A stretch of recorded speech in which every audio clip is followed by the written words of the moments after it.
The Cosmic Military Alliance had existed for 3,000 years.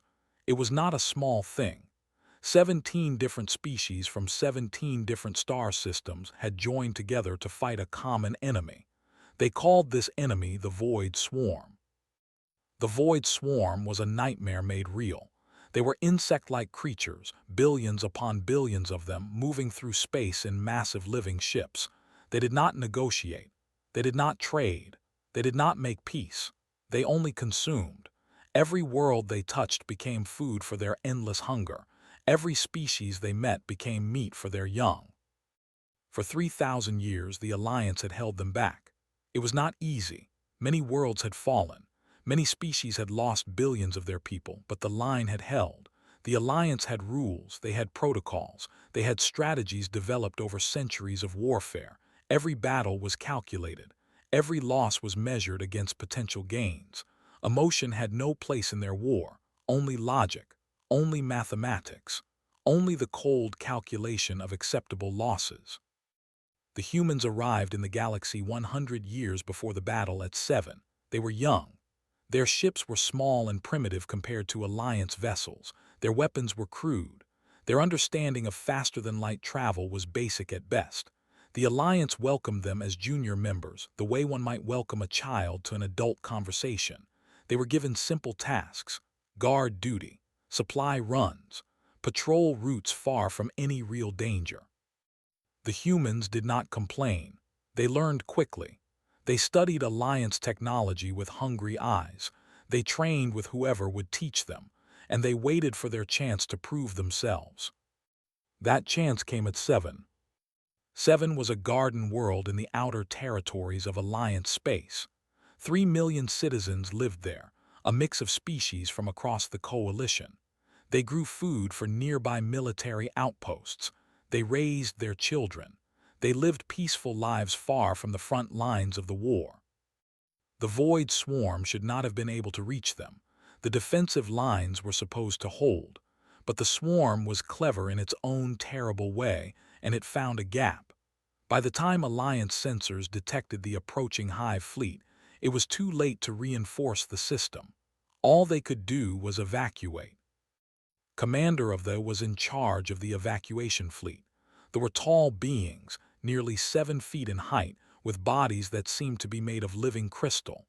They were cold and logical, their minds like perfect computers, had served the Alliance for 2 centuries. He had never lost a battle that mathematics said he should win.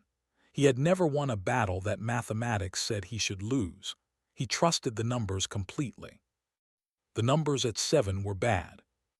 Stood on the bridge of his flagship, the Eternal Calculus, and watched the tactical display with his 3 crystalline eyes. The swarm would reach the planet in 6 hours. The evacuation ships could load perhaps 800,000 civilians in that time. That left over 2 million people who would not escape.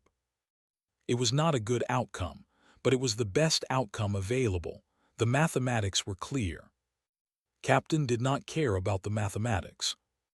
She was the commander of the human contingent assigned to the evacuation fleet. 200 soldiers in light armor, armed with weapons, the Alliance considered barely adequate for combat. They had been given the task of protecting the evacuation ships from any swarm units that might break through the defensive perimeter. It was supposed to be a simple job. It was supposed to be safe. Was 43 years old. She had been a soldier for 20 years.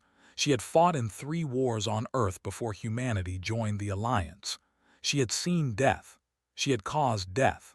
She understood what war meant in ways that the cold never could. When she looked at the tactical display, she did not see numbers. She saw 3 million people about to die. She requested permission to deploy her soldiers to the planet's surface. They could establish a defensive perimeter around the primary evacuation zone. They could hold back the first waves of the swarm while more civilians escaped. They could buy time. The request immediately. His voice was flat and calm as it always was. The mathematics did not support her plan, he explained. 200 humans against 40 million swarm organisms was not strategy. It was suicide. The humans would die within the first hour of contact. Their sacrifice would save perhaps a few thousand additional civilians at most. The numbers did not justify the expenditure of resources. Listen to his explanation. She understood his logic. She even understood that he was not being cruel. He simply could not see the situation through any lens except mathematics. She thanked him for his time. She closed the communication channel. Then she ordered her soldiers to their lieutenant was the first to ask if they had received authorization. Told him they had not. She told him what they were about to do. She told him that any soldier who did not wish to join the mission could stay behind without shame or punishment. Not a single human stayed behind. The launched without authorization, ordered them to return immediately, turned off her communication system. The Alliance fleet could have shot them down, but that would have been a waste of resources. Calculated the probability of the humans surviving more than 1 hour against the swarm. It was less than 3%. He ordered the incident documented for the tribunal that would follow, assuming any humans lived to face charges. Then he returned his attention to the evacuation. The humans were no longer his concern. They landed on the outskirts of the largest city on 7. 300,000 civilians were still waiting for evacuation ships. They were scared. They had seen the swarm ships in the sky.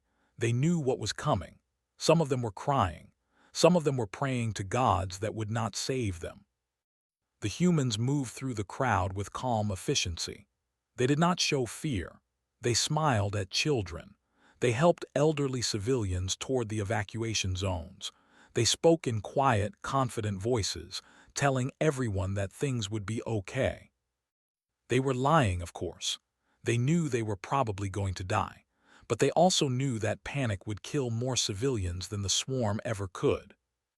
Established a defensive perimeter 3 kilometers from the evacuation zone. It was a good position. There was a ridge that gave them high ground. There was a river that would slow the swarm's approach from the east. There were ruined buildings that provided cover. She looked at her soldiers as they prepared their positions. Private Sarah was setting up a mounted gun, her movements quick and precise. Corporal James was checking the ammunition supply, counting rounds with practiced fingers. Sergeant David was walking the line, checking on each soldier, offering words of encouragement. They were good soldiers. They were good people, and most of them would be dead within the next few hours. Did not say this out loud. She did not need to. They all knew. The first swarm organisms appeared on the horizon 1 hour later.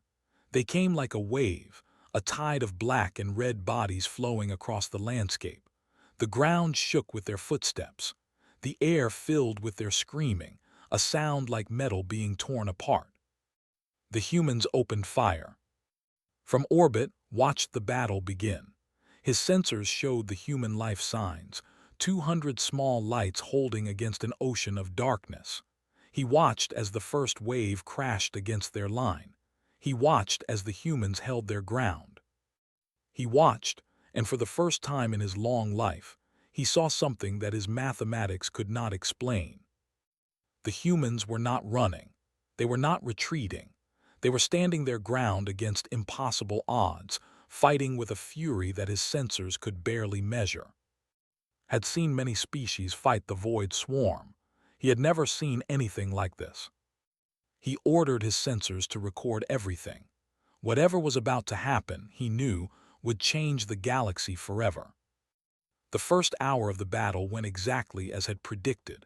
The humans held their line, their weapons cutting down wave after wave of swarm organisms. But the swarm had numbers beyond counting and the humans did not. Ammunition ran low. Soldiers fell. The line began to buckle. Private Sarah was one of the first to die. She had been manning a mounted gun on the eastern flank, pouring fire into the endless tide of creatures rushing toward her position. A swarm warrior, larger and faster than the others, broke through the covering fire. It came at her from the side, its claws tearing through her armor like paper. Corporal James was 10 meters away when it happened. He saw the creature strike. He saw fall. He heard her scream cut short as the beast's claws found her throat. Something changed in his brain in that moment. The Alliance scientists would later study the footage frame by frame, trying to understand what they were seeing. They would measure the spike in adrenaline that flooded his bloodstream. They would track the neural patterns that shut down his fear response and his pain reception. They would document the way his heart rate doubled, tripled, pushed into territory that should have killed him. They would give it a name, Berserker Rage. They would search their databases and find no equivalent in any other species. Stop shooting. He threw his rifle at the nearest swarm warrior with such force that it caved in the creature's skull. Then he charged directly into the mass of organisms with nothing but his combat knife and his bare hands. He was screaming. The sound that came from his throat was not words. It was something older, something that came from a time before humans had language.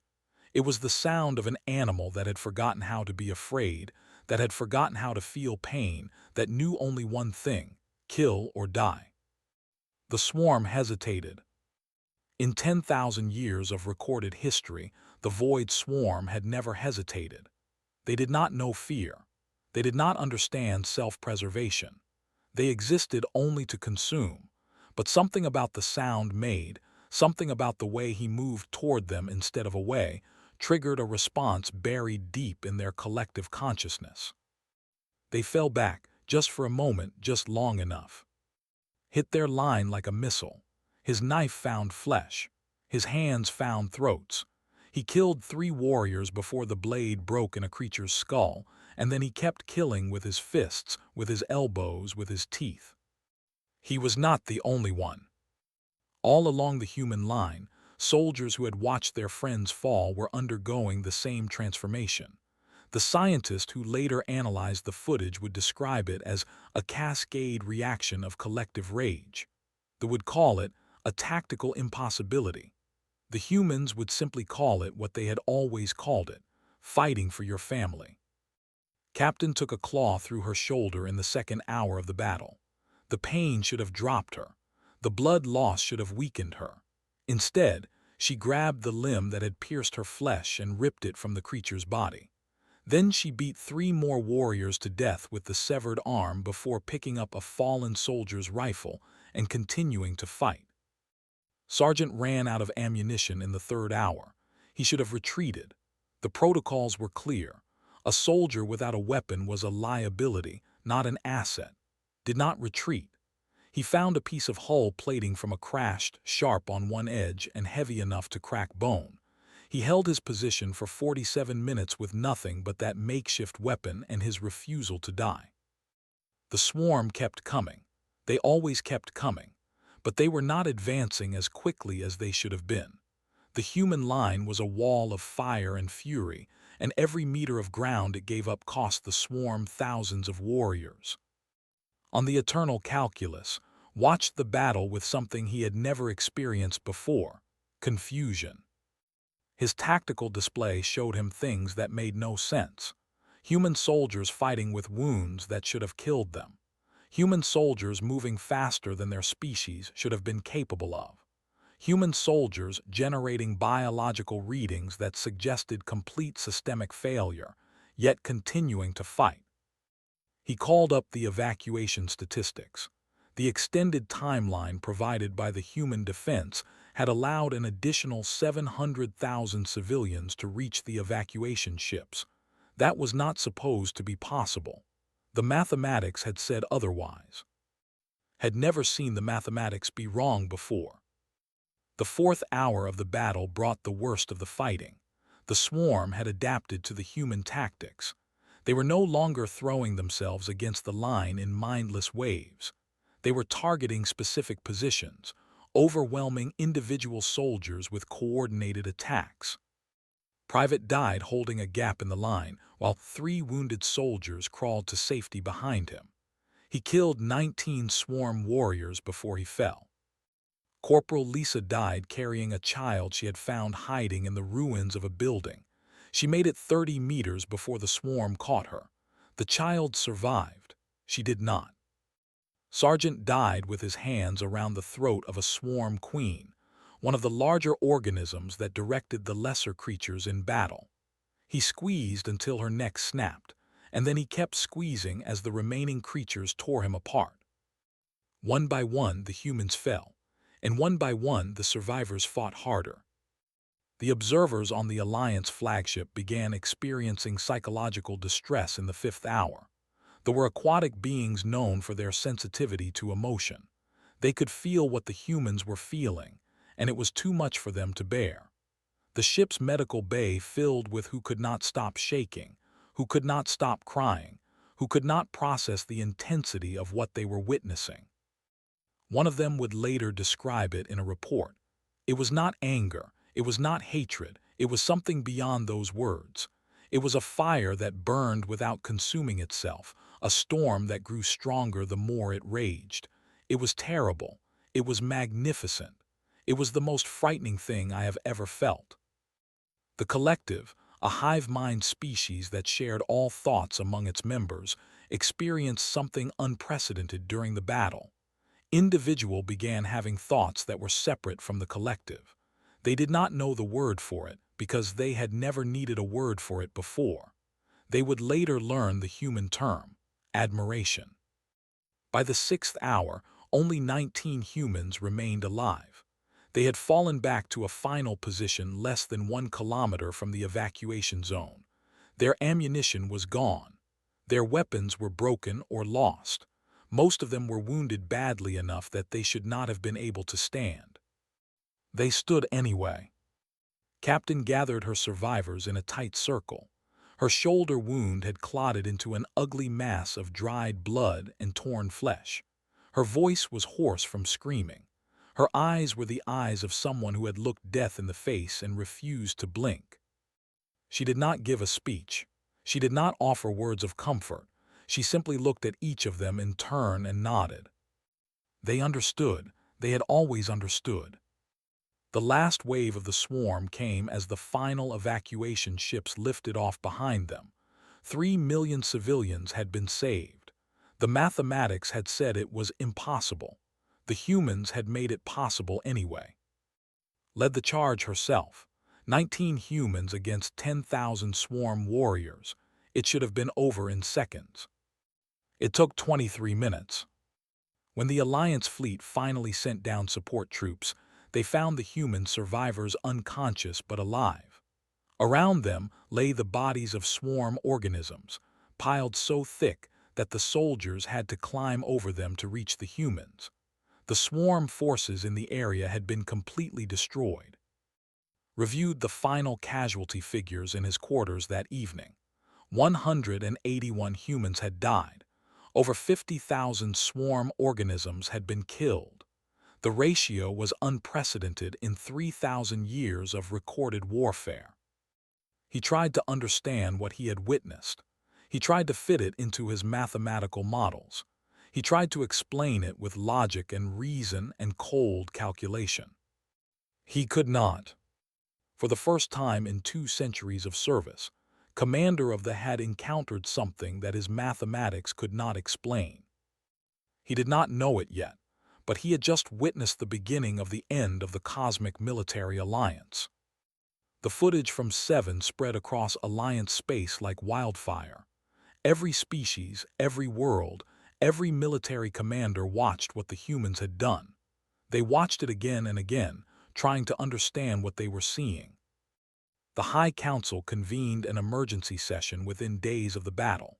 Their crystalline spires hummed with conversation as the most brilliant minds of their species reviewed the biological data transmitted from human combat suits. Adrenaline levels that should have caused immediate cardiac arrest. Neural activity showing the complete suppression of fear responses.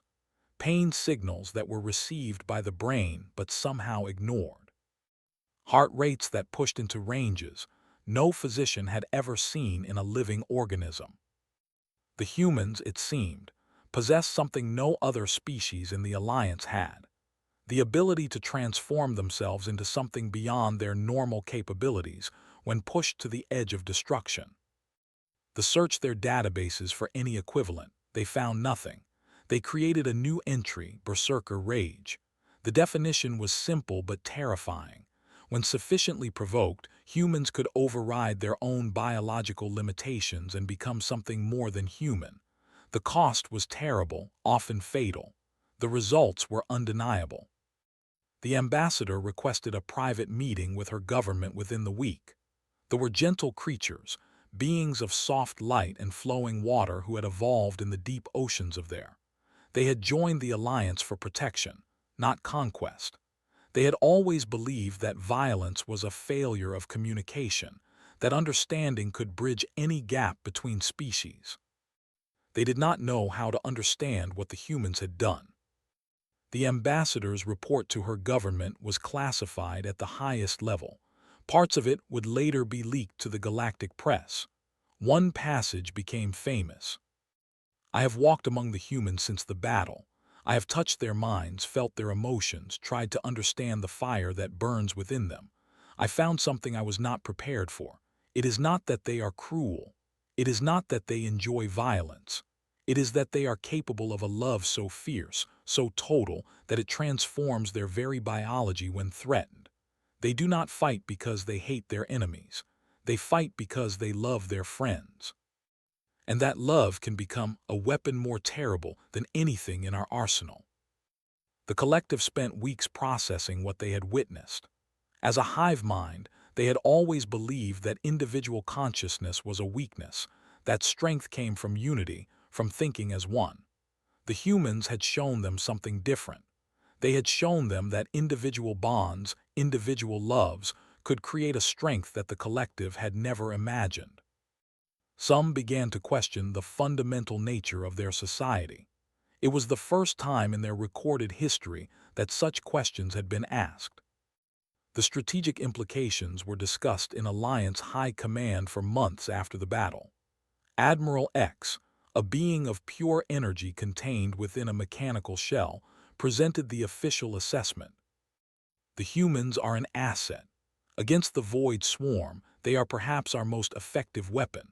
Their ability to continue fighting beyond all rational limits, their willingness to sacrifice themselves for their comrades, their capacity for what they call righteous anger, makes them ideal troops. I recommend we deploy them against the swarm's primary hive worlds as soon as possible. The room fell silent when the ambassador raised her hand. And when the swarm is defeated, she asked. Her chromatophores, the organs that allowed her species to display emotion through changing colors, flickered through patterns of yellow and orange that indicated barely contained fear. What then? What happens when there is a trade dispute, a border conflict? What happens when one of us makes them that angry? No one had an answer. Captain was invited to address the Alliance Council 3 months after the battle. She was still recovering from her wounds. Her shoulder would never fully heal, the doctors said. She would carry the scars for the rest of her life. She did not seem to care about the scars. She stood before the assembled representatives of 17 species and spoke in a voice that was calm and measured and utterly without fear. We did what we had to do, she said.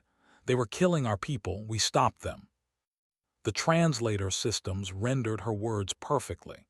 Every species in the chamber understood exactly what she meant, and every species in the chamber felt a chill run through them that had nothing to do with the temperature. Because they understood, finally, what the humans meant when they said our people. They meant everyone they cared about. They meant everyone they had chosen to protect. And if the Alliance was under their protection, then any threat to the Alliance would be met with the same fury they had shown at 7. The question that haunted the council members was simple. What would happen if the Alliance ever stopped being their people? The debates continued for months. Some argued that the humans should be embraced as full members of the Alliance, given access to the best technology and the most advanced weapons. They were powerful allies, these voices said. Better to have them as friends than enemies. Others argued the opposite. The humans were too dangerous, too unpredictable. Their emotions were a liability, not an asset. One day they would turn that terrible fury against the Alliance itself. Better to limit their power now while it was still possible. The humans seemed confused by all of it. They had simply done what soldiers do. They had fought for their comrades. They had protected innocent civilians. They had died so that others might live. These were not complicated concepts to them. These were the basic principles of honor and duty that every human soldier learned. They did not understand why the other species looked at them with fear in their eyes. They did not understand why crossed to the other side of the corridor when they passed. They did not understand why stopped talking when humans entered the room. 1 year after the Battle of Seven, the Cosmic Military Alliance held a vote. The official reason for the vote was listed as fundamental incompatibilities in strategic doctrine. The real reason was simpler. The other species were afraid. They had seen what humans could do when pushed to the edge. They had seen the fury, the rage, the terrible beauty of a species that could override its own survival instincts out of love for its comrades. They had seen something that their philosophers and scientists and military commanders could not explain. And they had realized that they did not want to be in a coalition with beings who could do such things. The vote passed with 15 species in favor and 2 against. The 2 who voted against were the humans and, surprisingly, the collective. They had seen something in the humans that the others had missed. They had seen loyalty. They had seen love. They had seen the very things that they valued most, expressed in ways that they had never imagined possible. The dissolution of the Cosmic Military Alliance was announced to the galaxy 1 week after the vote. The official statement spoke of different strategic priorities, of diverging interests, of the need for each species to chart its own course through the stars. No one believed a word of it. The Void Swarm threat was declared contained, which was a generous interpretation of the tactical situation. The truth was that the swarm was still out there, still hungry, still consuming worlds on the edges of known space. But the 17 species of the former alliance had decided that they would rather face the swarm alone than remain in a coalition with humanity. The humans were given their territory, their colonies, their fledgling empire. Buffer zones were established. Demilitarized corridors were created. Trade was maintained, but military cooperation ceased. Captain retired from military service 5 years after the dissolution. She spent her remaining years on a small farm on Earth, growing vegetables and watching the stars. She never spoke publicly about the Battle of Seven or the dissolution of the Alliance. But sometimes, late at night, she would stand on her porch and look up at the darkness between the stars. And she would think about the friends she had lost, the soldiers who had died beside her, the price that had been paid for those 3 million lives on Seven. She wondered sometimes if it had been worth it. She wondered if the other species would ever understand what the humans had done and why they had done it. She did not know that, 1,000 years later, historians would still be debating those questions. She did not know that the age of human expansion would be remembered as one of the most transformative periods in galactic history. She did not know that the Void Swarm would eventually be eradicated entirely by human fleets, their berserker fury turned outward toward the stars. All she knew, standing on her porch under the infinite sky, was that she had done her duty. She had protected her people. She had fought for what she loved. And she would do it all again if she had to. The galaxy had wanted saviors. They had not considered what it might cost to have their prayers answered. The humans had answered anyway.